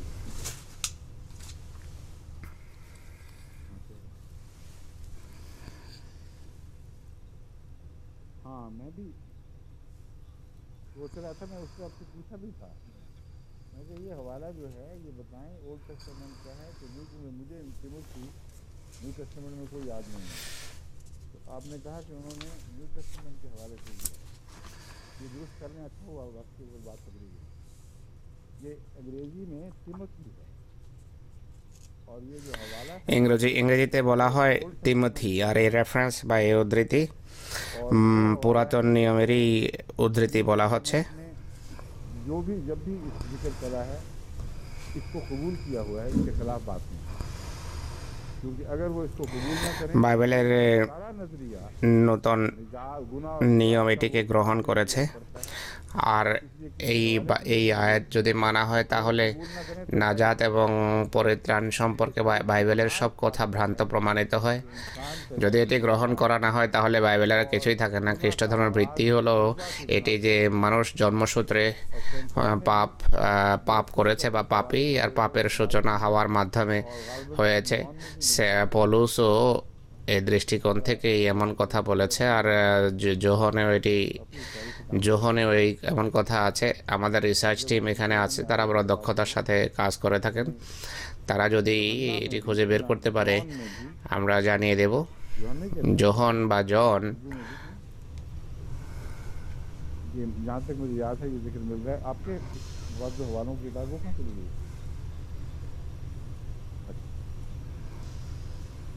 बहरहाल ये आपको बता रहा हूँ कतियत के साथ, इसमें कोई शक नहीं। ये हवाला अव्वल से दुरुस्त कर लें कि ये ओल्ड टेस्टामेंट का है, न्यू टेस्टामेंट का नहीं है।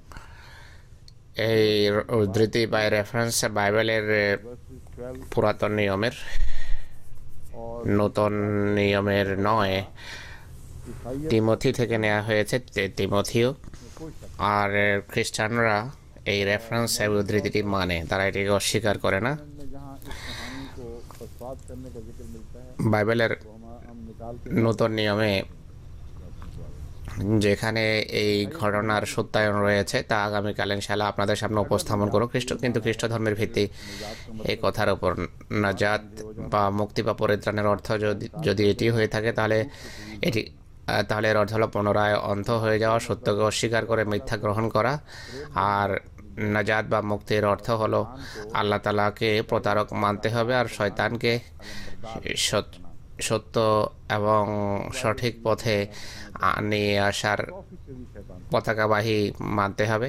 কেননা এই বাইবেলের এই আয়াত অনুসারে শয়তান 100% সত্য প্রমাণিত হয়, আর সে প্রত্যাখ্যাত হতে পারে না এই দৃষ্টিকোণ থেকে। এখন আমরা অন্যান্য অনুবাদ কি বলে তার সম্পর্কে আলোচনা করব। সূরা নিসার 2 নম্বর আয়াত সম্পর্কে আলোচিত হচ্ছে। নফস শব্দের ব্যাখ্যা হবে এখন। অন্যান্য তাফসীরের কি ব্যাখ্যা উপস্থাপন করেছে। কোরআনে বিভিন্ন জায়গায় নফস শব্দ ব্যবহৃত হয়েছে। এমন আয়াতের সংখ্যা কত এটি হুজুর খুঁজে বের করছেন।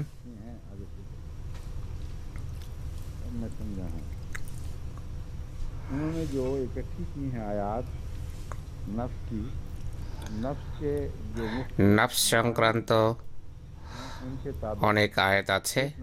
সেই আয়াতগুলো থেকে নফস শব্দের বিভিন্ন অর্থ প্রকাশ পায়। इसलिए नंबर शुमारी में अब मुश्किल पेश होगी। मैं उसके बगैर ही आपके सामने मिसाल रखता हूँ।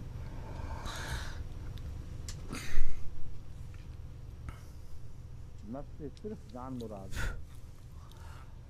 নফস বলতে শুধু প্রাণকে বোঝায়। আর এই বিষয়টি কোন কোন আয়াতে আছে তা শুনুন। তুজাহিদুনা ফি সাবিলিল্লাহি বিআনফুসিকুম ওয়া আমওয়ালিকুম, আল্লাহ তাআলার পথে নিজেদের সম্পদ এবং প্রাণের মাধ্যমে জিহাদ করো। পুরো মানব সত্তাও বোঝায় নফস বলতে। তাই এই আয়াত থেকে বোঝা যায়, স্পষ্ট হয় যে নফস শব্দের দ্বিতীয় অর্থ হবে শুধু প্রাণ, দেহ নয়। প্রথম আয়াতে প্রাণ এবং দেহ উভয়টি অন্তর্ভুক্ত। জেহাদের সময় দেহ নিয়েই তো মানুষ জেহাদে যায়। কষ্ট যদিও প্রাণ অনুভব করে, কিন্তু দেহের পথেই সে কষ্ট পায়। দ্বিতীয় আয়াতে নফস বলতে শুধু জীবনকে বোঝায়, যা মানুষের আমির অংশ, যা মৃত্যুর সময় দেহ থেকে বিচ্ছিন্ন হয়ে যায়। ওয়াল মালাইকাতু বাসিতু আইদিহিম আখরিজু আনফুসাকুম, ফেরেশতে হাত প্রসারিত রাখবে সেই সকল লোকদের সামনে মৃত্যুর সময় যারা আল্লাহর দৃষ্টিতে অপরাধী, তাদের পরিণাম অশুভ হবে। তাদেরকে ফেরেশতা বলবে আখরিজু আনফুসাকুম, প্রাণ বের করো এবং আমাদের হাতে তুলে দাও। তো এখানে প্রাণ বলতে দেহ নয়, বরং দেহ থেকে সেই প্রাণের যে বিচ্ছিন্ন হওয়া যা মৃত্যুর সময় হয়ে থাকে সেই প্রাণকে বোঝানো হয়েছে। এরপর নফস বলতে সকল প্রকারের জীবন বা প্রাণকে বোঝায়। বলা হয়েছে ওয়ালা তাকতুলু নফসাল্লাতি হারামাল্লাহু ইল্লা বিল হক, কোনো জীবন হরণ করার তোমাদের অনুমতি নেই যাকে আল্লাহ তাআলা সম্মানিত করেছেন ইল্লা বিল হক, হ্যাঁ বৈধভাবে অনুমতি সাপেক্ষে তা তার সম্ভব। ইল্লা বিল হক অনুমতি শব্দ ব্যবহার হয়নি, হক শব্দ ব্যবহার হয়েছে। নাম নিয়ে কোনো প্রাণীকে কোনো ক্ষেত্রে হত্যার নির্দেশ নেই, কিন্তু হত্যা করা হক বা বৈধ হয়ে থাকে। হক শব্দের উদাহরণ দিচ্ছি আমি। এক ব্যক্তির উপর সাপ হামলা করছে, সাপ থেকে বাঁচতে হবে, কোথায় লেখা আছে সাপকে মেরে ফেলো, কিন্তু সে আত্মরক্ষার ব্যবস্থা নেবে, সাপকে মারবে। একটা বলতাকে মানুষ মেরে ফেলে, জঙ্গলের সিংহ বা বাঘ আক্রমণ করলে তাকে মানুষ হত্যা করে। এগুলো হক সাপেক্ষে হয়ে থাকে, পৃথক অনুমতি নেই, কিন্তু আত্মরক্ষার অনুমতি সেখানে আছে। তাই আল্লাহ তাআলা বলছেন লা তাকতুলু নাফসাল্লাতি হারামাল্লাহু ইল্লা বিল হক, কোনো প্রাণকে কোনো প্রাণ যারা আল্লাহ সম্মান প্রতিষ্ঠিত করেছেন তাকে হত্যা করবে না, হ্যাঁ সত্য হক সাপেক্ষে বৈধভাবে। হারাম আল্লাহর অর্থ হারাম হালালের নয়, বরং হারাম আল্লাহর অর্থ হলো আল্লাহ তাআলা যার সম্মান প্রতিষ্ঠিত করেছেন। এটি নয় যে শূকরকে মারবে না বা বন্য পশুকে মারবে না, বরং হারামার অর্থ হলো মানব জীবনের সম্মান আল্লাহ তাআলা প্রতিষ্ঠিত করেছেন। নফস বলতে এখানে সেই জীবনকে বোঝায়, সেই জীবন যাকে আল্লাহ সম্মানিত করেছেন, যার সম্মান প্রতিষ্ঠিত করেছেন, তাকে হত্যা করবে না বৈধ উপায়, বৈধ পদ্ধতি ছাড়া। এ বিষয়টি বাচ্চাদের ক্ষেত্রে প্রযোজ্য, ভ্রূণের ক্ষেত্রেও প্রযোজ্য। জীবনের যে একটা পবিত্রতা আছে তার সাথে এই আয়াতের সম্পর্ক। জীবন অত্যন্ত মূল্যবান জিনিস। দেখো এর জন্ম কিভাবে হয়েছে, প্রথম যে আয়াতে রয়েছে তা থেকে বোঝা যায় জীবনের এত দীর্ঘ সূচনা, এইভাবে তাকে সৃষ্টি করা হয়েছে, বিবর্তিত হয়েছে। তাই কেউ কোনো প্রাণকে হত্যা করার অনুমতি রাখে না, কেননা এর একটা পবিত্রতা আছে। হ্যাঁ সত্য এবং বৈধভাবে তা করা যাবে, বৈধভাবে নির্দিষ্ট পদ্ধতিতে করা যাবে, আত্মরক্ষার জন্য আর ব্যবহারের জন্য জবাই করা যাবে। এই আয়াতের অধীনে কিছু এমন প্রাণীকে হত্যা করতে নিষেধ করা হয়েছে যেগুলোর পৃথক সম্মান কোনো জায়গায় বর্ণিত হয়নি। হযরত মসিহ মওউদ একবার তার ছেলেদের মধ্য থেকে কাউকে বলেছেন সব প্রাণী মারার জন্য নয়, কিছু প্রাণী আছে, বিভিন্ন ধরনের প্রাণী আছে, বিভিন্ন সুন্দর সুরে গান গেয়ে থাকে, সেইগুলো খাওয়ার জন্য নয়, বরং এর উদ্দেশ্য ভিন্ন। তো যেই উদ্দেশ্যে কোনো প্রাণী সৃষ্টি হয়েছে খেতে খাওয়ার জন্য যদি এগুলো মারো তাহলে এগুলো বৈধ হবে না। একই আয়াত বড় ব্যাপক অর্থ রাখে। আমি দৃষ্টান্ত স্বরূপ আপনাদেরকে বোঝাচ্ছি। এটি সূরা আনআমের আয়াত, বিশেষ করে গবাদি পশুর সাথে এর সম্পর্ক। তাই গবাদি পশুর ভিতরও সেই সমস্ত প্রাণীকে জবাই করা যাবে যা বৈধভাবে করার অনুমতি আছে, অনর্থক সেগুলোকে হত্যা করবেন না। এরপর প্রাণ বলতে সেই প্রাণকে বোঝায় যা জীবনের পরম রূপ। ওয়াল তানজুর নাফসুম মা কাদ্দামাত লিগাদ, জীবনের যে চূড়ান্ত রূপ তা নফস, তাকে দেখা হচ্ছে যে ভবিষ্যতের জন্য সে অগ্রে কি প্রেরণ করছে। ওয়াতাকু ইয়ামান লা তাজিজি নাফসুন আন নাফসিন শাইআ, এখানে নফস বলতে সত্তাকে বোঝায়। সেদিনকে ভয় করা যখন কোনো সত্তা অন্য কোনো সত্তার কাজে আসবে না। কুল্লু নাফসিন বিমা কাসাবাত রাহিন, এখানে নফস বলতে রূহকে বোঝানো হয়েছে। প্রত্যেক রূহ বা আত্মা যাই করে সেই খাঁচাতেই সে আবদ্ধ থাকবে, যেই খাঁচা সে নিজের চতুর্দিকে বানিয়েছেন সে তাকে রহিন, অর্থাৎ সে তাকে সে তাতে আবদ্ধ। अंजाम अपने लिए पैदा करना है तो इस दुनिया में रूह के लिए যদি শুভ পরিণাম চাও তাহলে এ পৃথিবীতে আত্মার জন্য এমন জায়গা প্রস্তুত করো। কোরআন যা যা সম্পর্কে বলে যে তা জান্নাত হবে, যদি না করো তাহলে যা করবে ফলাফলও তাই হবে, সেটি তোমাদের জীবন ওঠা বসা হবে এবং তোমরা তাতে বন্দী থাকবে, কেননা তোমাদের আত্মা বা কর্ম তা বানিয়েছে। কুল্লু নাফসিম বেমা কাসাবাত রহিনাতুন। অন্যত্র আল্লাহ তাআলা বলেন যে কুল্লু ইমরিইন বিমা কাসাবা রহিন, অর্থাৎ মানুষ, প্রত্যেক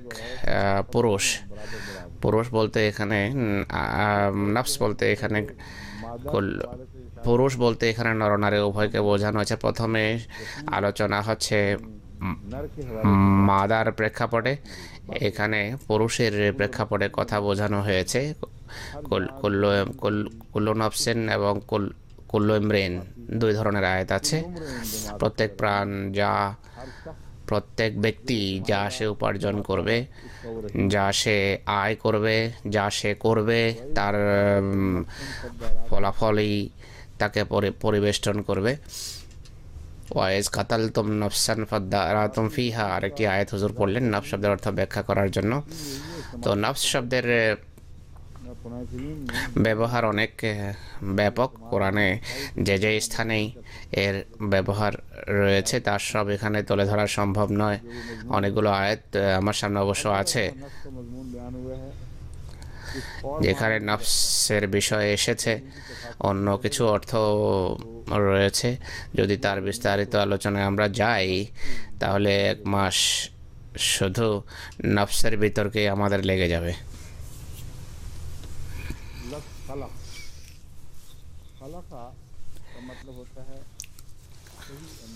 সূরা নিসাতে যে খালাকা শব্দ আছে তা নিয়ে বিতর্ক।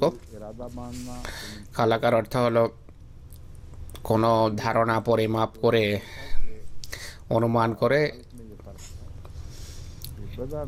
এর জন্য পরিকল্পনা করা।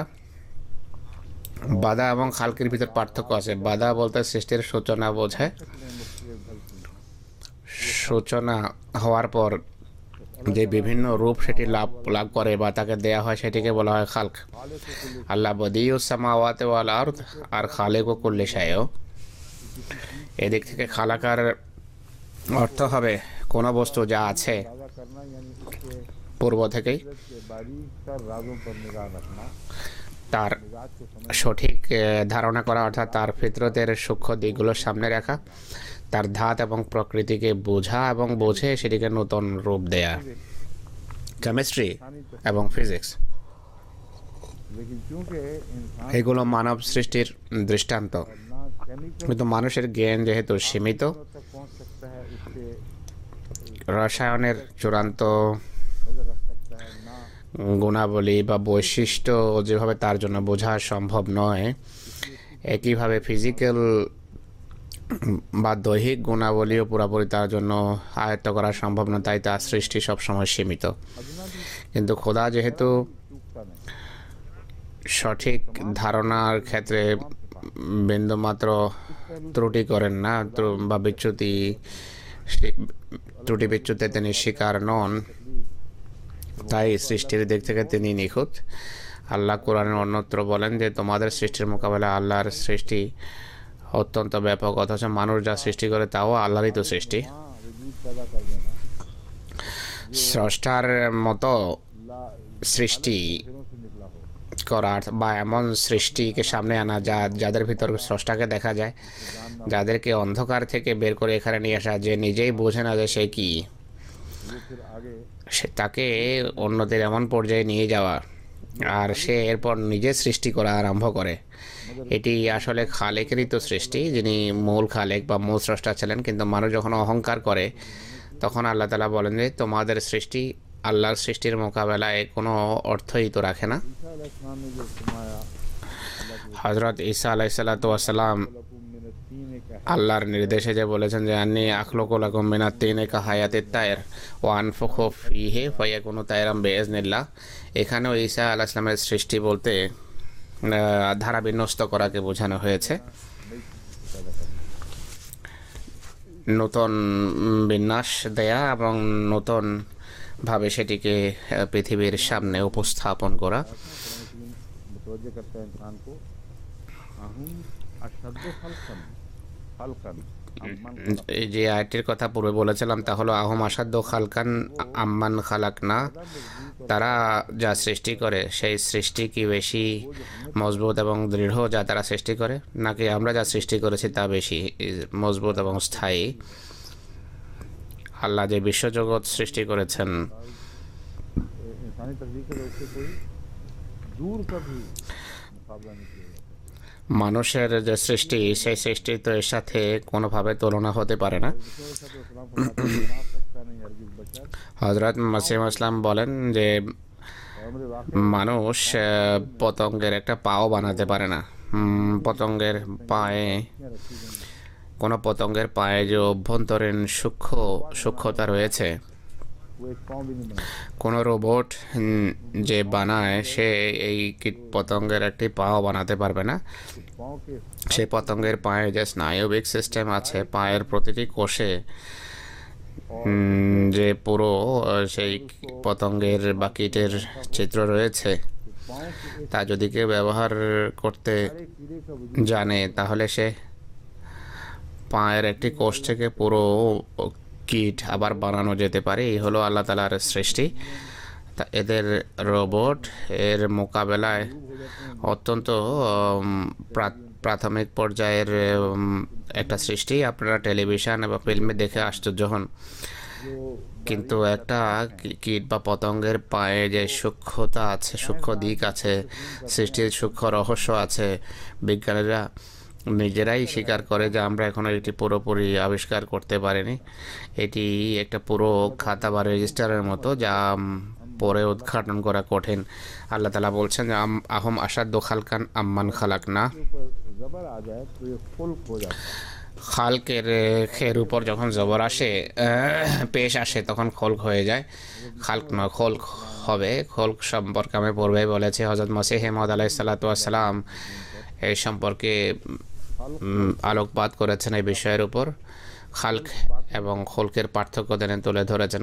খোলক অভ্যন্তরীণ বা আধ্যাত্মিক সৃষ্টিকে বলা হয়, এটি খালকের পর সূচিত। প্রথমে খালক হয় অর্থাৎ দৈহিক সৃষ্টি আর কথা বলছেন। उन जानवरों के अंदर जो फरिश्ते हैं মানুষের পরে যত সৃষ্টি আছে তা এর অন্তর্ভুক্ত, এবং এদের যে বৈশিষ্ট্য আছে তাও তাদের খালকের অংশ।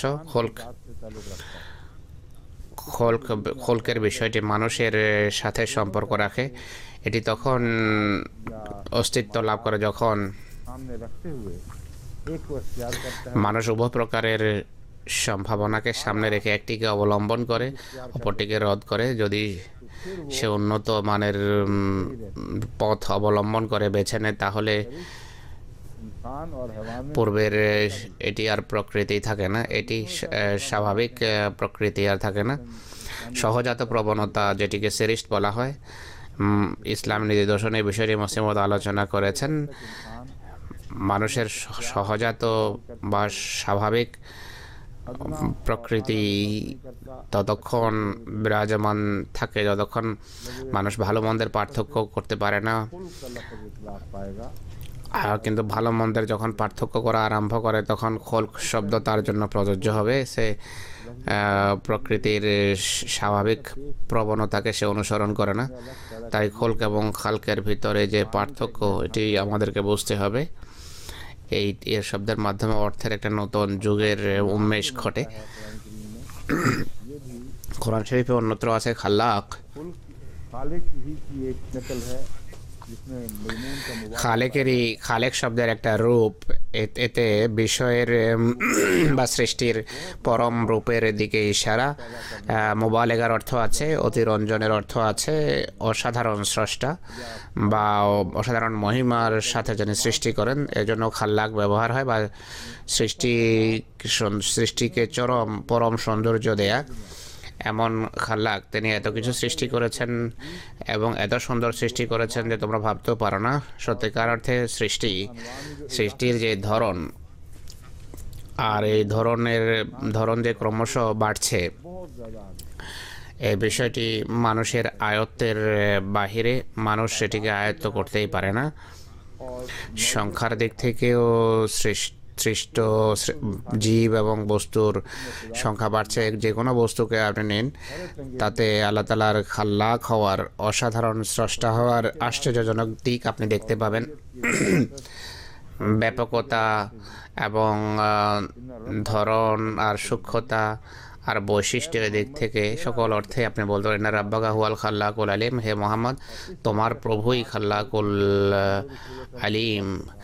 খাল্লাক শব্দকে মোহাম্মদ রসুল্লাহর প্রভুর সাথে জুড়ে দেয়া হয়েছে। খাল্লাকের दाखिल है और खल्क भी दाखिल বিষয়ে আমার মতে এই শব্দের ভিতর খোলক এবং খালক উভয়টি অন্তর্ভুক্ত আছে। जो करिश्मा है রসুল্লাহ সাল্লাহ ইসলামের যিনি প্রভু, তার কৃষ্মা শুধু সৃষ্টির কৃষ্মা নয়, বরং সৃষ্টির মাঝে গুণাবলী বা বৈশিষ্ট্য সৃষ্টির অর্থ আছে।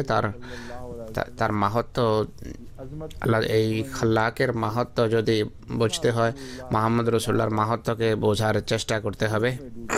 হজরত মোহাম্মদ রসুল্লাহ সাল্লাহ ইসলামের পবিত্র জীবন আদর্শে মানুষ যতটা অবগাহন করবে, তা যতটা চিনবে, ততই খোদা তালার সৃষ্টির বিস্ময়কর বৈশিষ্ট্যাবলীর সামনে আসবে। অর্থাৎ আল্লাহ তালা মাটি থেকে এমন অসাধারণ समाने का समोने সৃষ্টি করেছেন, साथ रख